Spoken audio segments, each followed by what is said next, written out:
Well, hi, this is Ira Gorlick, and this is one of my favorite lectures. This is on information transparency. So, as I said about information, that commerce moves on an ocean of information. And the more accurate the information, the better the commerce moves, much like a ship moving through clear water versus through icy water or sludgy water. The more accurate the information, the better commerce moves. And I would hope that everybody could agree with that. And here the key is accurate information. So from my perspective, information transparency helps determine what is accurate information. So information transparency comes from understanding the biases and the limitations of the source of the information. So if I'm looking at a clock that's a wind-up clock, I know that it could be winding down, so the time may not be accurate. If I'm looking at an atomic clock that's driven from from whatever atomic clocks are driven by, I'm going to likely believe it to be more accurate. And here's an important part, and I talked a little about this when I talked about Shannon Weaver, how noise, they created this concept of noise. Well, noise is inherent in the system, and noise is going to prevent me from getting accurate information. There's also the limitations of our own perceptions and capabilities. There might be language difference. In terms of net neutrality, there are certain technical capabilities that some people don't have. And we also talked a lot about confirmation bias and selective perception. Here's a simple sort of model that I have for transparency. I've got two time clocks. By the way, the opposite of transparency is opacity. And so if it's transparent, you can see the time clock. You can see it's easily 9 o'clock. That's transparent. But on the left, you see the time clock. It's hard to read what it is. You really don't know what time it is. And that's opaque. Imagine if you were trying to punch in for work, wouldn't you rather have a transparent time clock where you knew what time it is versus an opaque time clock where you weren't really sure? Optimum market functioning is when buyers and sellers have the same information with the equal ability to interpret that information. And this is important. I call it market transparency. Specifically, this is called symmetrical information. And I believe, and I think many economists, and I think hopefully you would agree, and anybody who doesn't agree with this, it'd be interesting in the discussions to talk about it, that this would lead to a more efficient market. The more the buyer and the seller have equal information, the more symmetrical the information, the more efficient the market. So if a seller's trying to sell a sheep that's diseased and doesn't say that to the seller, it is not an efficient market. However, if both the buyer and the seller know the sheep is diseased, then it becomes an effective market. And I found this was sort of interesting, is that there was a Nobel Prize in 2001 given to a group of economists on the analysis of markets with asymmetrical information. Stieglitz, and I'll read this, has been critical of free markets mainly because of the information asymmetries that exist in many markets. So here's a question as we go through this and talking about free markets is, in order for a market to be free, do you need information symmetry? And how do we get that? This might go to a whole discussion of buyer beware. It's up to the buyer to recognize that there is information asymmetries and to get information back in balance.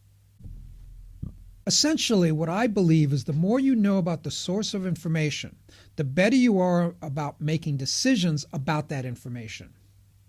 So if I know someone is trying to sell me a diseased sheep, then I'm going to I can make a better decision than if I don't know they're trying to sell me a diseased sheep. Well, I think food labels are a perfect example in my mind. I read food labels all the time and very interested in what they say. And I have certain criteria in terms of calories from fat and what other things are in the food. So I think food labels are a perfect example of information transparency. I want to know what's in the food I'm eating. Another example of information transparency we see in the annual reports of public companies. Now let me specifically talk about net neutrality. So in terms of net neutrality, here is what the current FCC order says. I'm going to read this. A person engaged in the provision of broadband internet access service shall publicly disclose accurate information regarding the network management practices, performance, and commercial terms of its broadband internet access services, sufficient for consumers to make informed choices regarding the use of such services and for content application service and device providers to develop, market, and maintain internet offerings. And this is right from the report and order. Let me highlight a few things here. Publicly disclose accurate information sufficient for consumers to make informed choices regarding the use of such services. To me, this is the critical piece that I've been getting at in terms of where I stand in economics, that I am all for a free market. I am all for small government. But in order for a free market to work, sufficient for consumers to make informed choices, we need to publicly disclose accurate information. And of course, I'm going to highlight the word accurate. Just disclosing information, if it's not accurate, is not appropriate. What we need to do is disclose accurate information. And by the way, as I've said before, I am not in favor of the government mandating net neutrality, but this I am in favor of.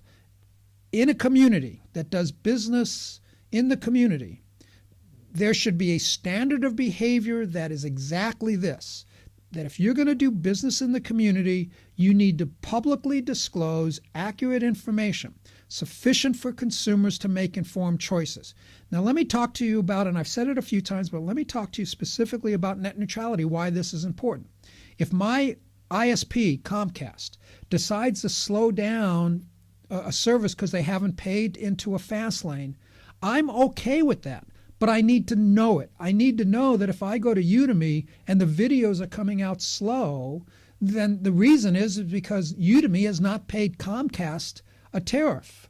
And it's not me. I might be, going with YouTube or Netflix and everything works fine. I get to Udemy and all of a sudden it slows down. Maybe my computer's bad. Maybe it's my router. Maybe there's something with my ISP. I'm calling up customer service. That without accurate information, I could spend hours and hours and hours and dollars and dollars and dollars trying to fix something that if they just told me existed, I would just know. Plus, if I'm an application service provider and they tell me, Comcast says in order to be on our fast lane, you have to pay this amount of money, but AT&T says, no, you don't have to do that, then I as an application or content provider can make an informed choice. So the key to net neutrality is that we need transparency. And basically what I'm saying, to summarize, publicly disclose accurate information sufficient for consumers to make informed choices. Accurate information sufficient to make informed choices. This is going to be my mantra throughout this discussion on economics.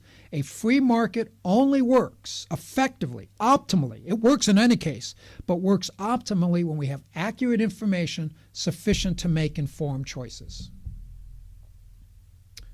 Why not transparency? Why are some commercial actors more opaque than others? Control.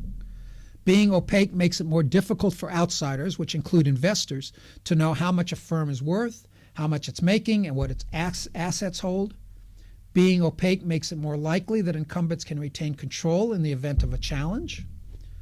Of course, profits. Being opaque can increase profits.